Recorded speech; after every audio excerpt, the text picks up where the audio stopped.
Welcome back, everybody. Today we're taking a deep dive into Essentialism, the disciplined pursuit of less. It's by Greg McKeown. Less. Yeah, less. Okay. I know, right? It seems a little counterintuitive. Like these days, it's all about do more, be more, have more. But I think that's what makes this book so interesting. It's like a challenge to how we think about being productive and happy and all that. McKeown basically says that if you want a really meaningful life, the secret is doing less. Okay. But like the right things and doing those really, really well.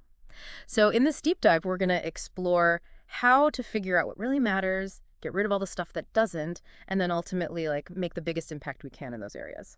What really stood out to me was how McKeown uses real-life examples to explain this whole philosophy. Yeah, He compares stories of people who, totally embrace essentialism with people who get sucked into that whole whirlwind of trying to do everything. totally. Right from the get-go, McKeown throws this comparison at us. It's really fascinating. He talks about Dieter Rams, the legendary designer behind all those iconic Braun products, super minimalist, like that clear plastic record player. It's a classic. It's a total classic.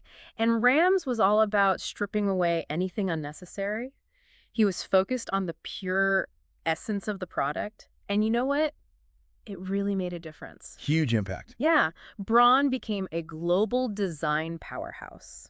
It's a really powerful reminder that keeping things simple can have a massive impact. I mean, think about it. By getting rid of all that extra stuff, Rams created designs that were both useful and beautiful. Totally. And it's a principle we can apply to like anything in life, right? Absolutely. You can declutter your workspace to focus better, simplify your wardrobe so you don't have to make so many decisions, or streamline your commitments so you have more time for what's important. Yeah, It's all about being intentional with your choices, no matter how big or small. such a good point. It's not just about minimalism for the sake of like aesthetics. Right. It's about making room for what really matters by removing everything that doesn't. Okay, but now get this. In total contrast to Rams's disciplined approach, McKeown shares this kind of embarrassing personal story. He talks about going to a client meeting that, well, wasn't really that important Oh. while his wife was in the hospital. She had just given birth. Oh, wow. I know. Talk about a wake-up call, right? What do you think he was getting at with that story? Well, I think it shows just how sneaky that known essentialist mindset can be. It's so easy to get caught up in the busyness of life. Yeah. We're constantly responding to demands and requests, and we end up on autopilot, saying yes to everything without even thinking about what we're giving up. Yeah. And then, we find ourselves sacrificing what's really important for things that just seem urgent. It's like we're on a hamster wheel. Exactly. And McKeown actually calls this the paradox of success. Interesting. He means that our early successes can lead us down a path of scattered efforts and, diminishing returns if we're not careful. Oh, I see. Yeah. He even mentions Jim Collins's book, How the Mighty Fall. Oh, yeah. I love that book. Me too. And Collins says that the downfall of lots of once successful companies was because they pursued more without any discipline. It's a warning, right? Like a reminder that if we don't keep success in check, it can actually be the reason for our own downfall. It's true. But isn't it human nature to want more? Yeah, Like more success, more recognition, more things? It's tough to break free from that, right? it is. And that's where the power of choice comes into play. Essentialism isn't about depriving yourself. It's about making conscious choices about how you spend your time and energy. But it's inspiring, right? It just shows that we do have the power to choose, even when we feel trapped by circumstances or expectations. You got it. It's like William James said, "My first act of free will shall be to believe in free will." I love that quote. So we've talked about the importance of choice, but how do we decide what to choose? How do we figure out what's really worth focusing on with all the noise and distractions out there? It's a good question. Okay. And that's where this concept of discernment comes in. Discernment. Yeah. McKeown highlights the Pareto principle. It's also called the 80-20 rule. Basically, it says that about 80% of our results come from just 20% of our efforts. That's pretty powerful when you think about it. It is. It's a super useful way to look at productivity and success. It makes you think about which efforts are truly making the biggest impact. Right. So we need to figure out that vital 20%. Exactly. Okay. So think about your work. Okay. Are there just a few tasks that really drive most of your results? Mhm. Or in your personal life, are there a few key relationships that bring you the most joy and fulfillment? Yeah, that makes sense. So identifying that crucial 20% is the first step. It is. McKeown uses a great example to illustrate this point. He talks about Warren Buffett, Oh, yeah. one of the most successful investors of all time. For sure. And Buffett has said that he owes like 90% of his wealth to just 10 investments. Wow. That's amazing. Talk about laser focus. Laser focus. So it's not about chasing every single opportunity that comes your way. It's about being super selective with where you invest your time, energy, and resources. It makes you think. And it's not just individual success stories either. McKeown brings up the Japanese quality movement as a prime example of, the power of focusing on those vital few things. Oh. By concentrating on solving just a small number of really crucial problems, they managed to improve product quality significantly. It's amazing they could do that. It was, and it actually contributed to Japan's economic rise in the 20th century. So it just goes to show you that even in super complex systems, identifying and tackling those essential few things can lead to, remarkable results. It's true. It seems like the key takeaway here is that we need to get a lot better at deciding where we put our focus and energy. But in this crazy, busy world, how do we even find the time and space to figure out what those essential things are? Yeah, that's a great question. And that's actually where we'll pick things up in the next part of our deep dive.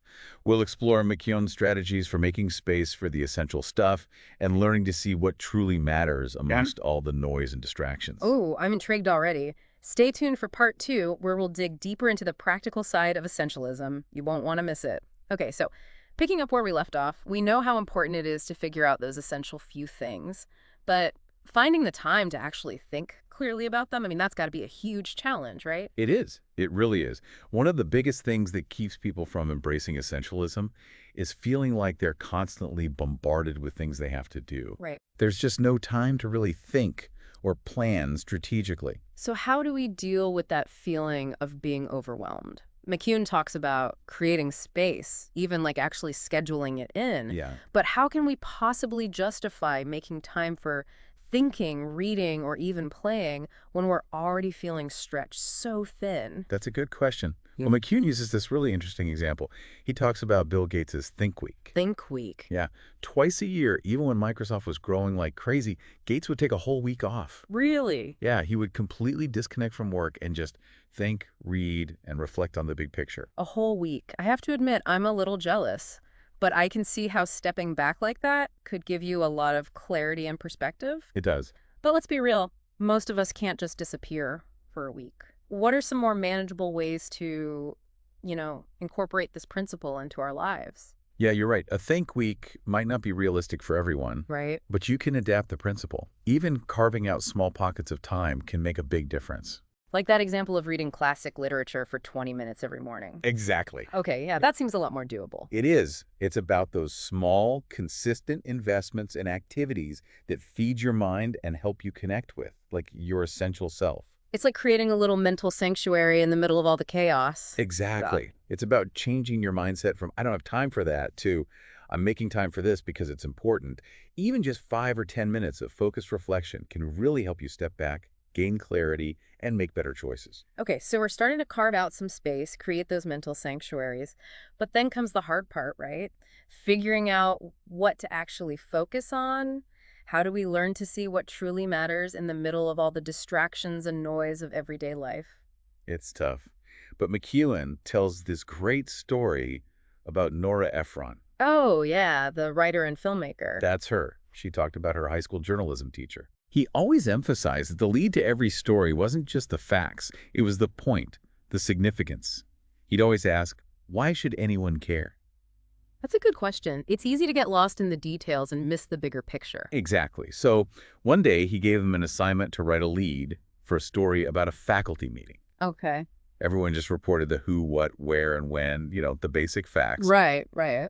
But they all missed the real story, which was that there would be no school that day because of the meeting. I probably would miss that too.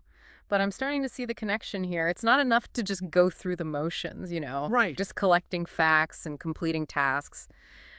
We have to understand the why behind everything we do. McKeown suggests we become journalists of our own lives. We need to be able to see those essential elements in every situation, not just the facts, but their significance and how they connect. Remember that story of Eastern Airlines Flight 401? Yeah, wasn't it the one where the pilots got so focused on a little light that they missed something really important? It was. They became so fixated on a faulty landing gear indicator light that they completely lost track of the plane's altitude, Oh, wow. and it ended up crashing. It's a pretty powerful metaphor for how getting obsessed with the non-essential can blind us to what really matters. It's true. Sometimes we miss the forest for the trees. Exactly. It highlights how important it is to step back, assess the situation, and figure out what really deserves our attention. Okay, so I'm starting to see how everything ties together. We need to create space to think, develop that journalist's eye, to separate the essential from the non-essential. And then comes the really hard part, right? Letting go of all those non-essential commitments that are just draining us. I bet that's easier said than done. It definitely is. That's where uncommitting comes in. Uncommitting. Yeah, it's about having the courage to let go of commitments that aren't serving us anymore, Okay. even if we've already put a lot into them. And it means overcoming something called the sunk cost bias. Sunk cost bias. I think I've definitely fallen for that before. Is it like when you stay in a bad movie even though you know you should leave? That's a perfect example. Because you already paid for the ticket? Exactly. Or when you keep putting money into a home renovation that's clearly becoming a money pit. Oh, yeah? We humans tend to hold on to things we've already invested in, even when it doesn't make sense anymore. It's like we're trying to convince ourselves that we made the right decision by sticking with it, even if it's not working. It is. So how do we escape this sunk cost trap? Well, McKeown suggests a little mental trick. Okay. Pretend you don't already own something and ask yourself, what would I be willing to pay for it now? Oh, I like that. It's like taking a fresh look at the situation without all the emotional baggage of the past. Exactly. So if you are offered this same job today, would you take it, knowing what you know now? If this project came across your desk today, would you be excited to work on it? It's a brilliant way to reframe things and make more objective decisions. It is. It lets you detach from the emotions and really evaluate things with a clear head. It's about asking, is this actually good for me now? Or am I just holding on because I feel obligated or scared of losing something? This is really eye-opening. It's like hitting the reset button Yeah. and giving ourselves permission to make a different choice. Okay, so we're getting better at saying no to the non-essential things and making space for what's truly important. But how do we actually follow through on those essential commitments and make them happen? I know that's something I've struggled with. That's a great question. And that's something we'll explore more in the final part of our deep dive. We'll look at McKeown's strategies for actually putting these principles into practice in our daily lives, turning intention into action. Stay tuned for part 3, where we'll uncover the secrets to making essentialism a reality. I can't wait. This is making me want to declutter not just my physical space, but my mental space too. It's like a spring cleaning for your life. Don't miss part 3, where we'll continue our exploration of essentialism. Welcome back to the final part of our deep dive into essentialism. It's been quite a journey, hasn't it? We've talked about the power of choice and how to uncommit from things that aren't serving us. But, it's one thing to understand these principles. It's another to actually put them into practice, right? So how do we make essentialism a part of our everyday lives? That's the big question, isn't it? Well, McKeown gives us some really practical strategies to help us bridge that gap, to go from just thinking about it to actually doing it. And one of the most effective tools he talks about is the power of routine. Routines. I have to admit, I've always thought of routines as kind of, boring. Are you saying they can actually help us be more productive and focused? Absolutely. Think of it this way. When we do something over and over again, our brains create these strong pathways that make it easier and more automatic. It's like learning to ride a bike. At first, it takes so much concentration and effort, but eventually it becomes second nature. Right. Right. I get it. So instead of relying on willpower, which can be pretty unreliable, we can create systems and habits that support our essential goals. That's it. You're setting yourself up for success. McKeown uses the example of Michael Phelps' pre-race routine. Oh, yeah. Remember how he always went through that same exact sequence of stretches and listened to music before every single race? Yeah. That wasn't just superstition. It was a carefully designed routine to help him focus and get into that peak performance state. We can do the same thing in our own lives. So instead of trying to squeeze things in randomly, we intentionally design routines that make it easier to consistently do those essential things. What are some good tips for creating effective routines? One really helpful suggestion McKeown makes is to identify what he calls our trigger points. Trigger points, Yeah, those are the moments in our day when we tend to fall back into old habits. like checking email first thing in the morning or mindlessly scrolling through social media before bed. Oh, yeah, I know those trigger points well. Don't fight those urges. Use them to your advantage. Create a routine that replaces that unproductive habit with something more essential. So instead of reaching for your phone, maybe you spend 10 minutes meditating, journaling, or reading something inspiring. The key is to create a positive loop that sets the tone for your day. I love that. It's like hijacking those trigger points and turning them into opportunities for growth. Exactly. Okay, so we're getting rid of distractions, establishing routines. But even with all of that, I still find it hard to stay focused and present, especially with so many things demanding my attention. It's a common struggle. This is where McKeown's ideas about Chronos versus Kairos time come in. Chronos and Kairos. Okay, tell me more. So Chronos is chronological time, like the minutes ticking by on a clock. Right. It's linear and objective. Kairos, on the other hand, is more like opportune time. Those moments when we're completely absorbed in what's happening right now. It's about recognizing and embracing those moments when our attention is totally focused and aligned with our purpose. It's like that feeling of flow you get when you're so engrossed in something that you lose track of time. You're just completely in the zone, present, and energized. That's it. And being truly present is about cultivating that sense of flow more often, not just when we're doing things we enjoy, but in everything we do. I understand that in theory, but how do we actually become more present? It's easy to say, be present, but it's much harder to actually do, especially when you have deadlines and a million things to do. It is hard, but McKeown offers some practical advice that can help us shift our mindset and be more present. Okay. First, he says to ask ourselves, what's important now? Not tomorrow, not next week, but right this very second. It's about figuring out our immediate priorities and then focusing our energy there. That makes me think of that journaling exercise we talked about earlier, Right. where we reflect on our why and connect with our deeper purpose. It's all connected. It's about making sure our actions match our values and focusing on what truly matters at this moment. Another helpful tip is to get all those future to-dos out of your head. I know what you mean. Easier said than done, though, right? I know. But just write them down. Make a list of all those things that are swirling around in your mind. Once they're on paper, you can let them go, freeing up space to focus on the present. It's like taking all those worries and anxieties and putting them somewhere safe so our minds can focus on what's right in front of us. Exactly. And finally, McKeown emphasizes the importance of practicing mindfulness. This means paying attention to our senses and being fully present in whatever we're doing, whether it's washing the dishes, walking the dog, or having a conversation.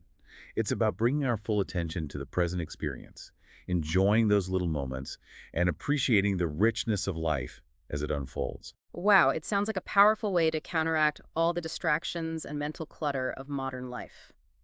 We've covered so much ground in this deep dive into essentialism. From the power of choice to the importance of routines and mindfulness, we've explored so many ways to live a more intentional and fulfilling life. What are some key things you want our listeners to take away from this? I think the most important thing to remember is that essentialism isn't just a set of rules. It's a journey. It's a constant process of evaluating, editing, and refining our choices to create a life that truly reflects what matters most to us. It's about understanding that we have the power to choose how we spend our time and energy, and then using that power wisely. That's a great way to put it. And remember, even small changes can make a big difference. Start by identifying one non-essential commitment you can let go of today, and then use that time and energy to pursue something that truly lights you up. Maybe it's spending more quality time with your loved ones, exploring a creative passion, or just making time for quiet reflection. It's your choice. And the beauty of essentialism is that there's no one right way to do it. It's about finding what works for you, experimenting, and creating a life that aligns with your values and priorities. That's a perfect note to end on. A huge thank you to all of you for joining us on this deep dive into essentialism. We hope you've gained some valuable insights and inspiration to help you design a life that is both meaningful and fulfilling. Remember, the path to a more essential life starts with a single, conscious choice. What will yours be?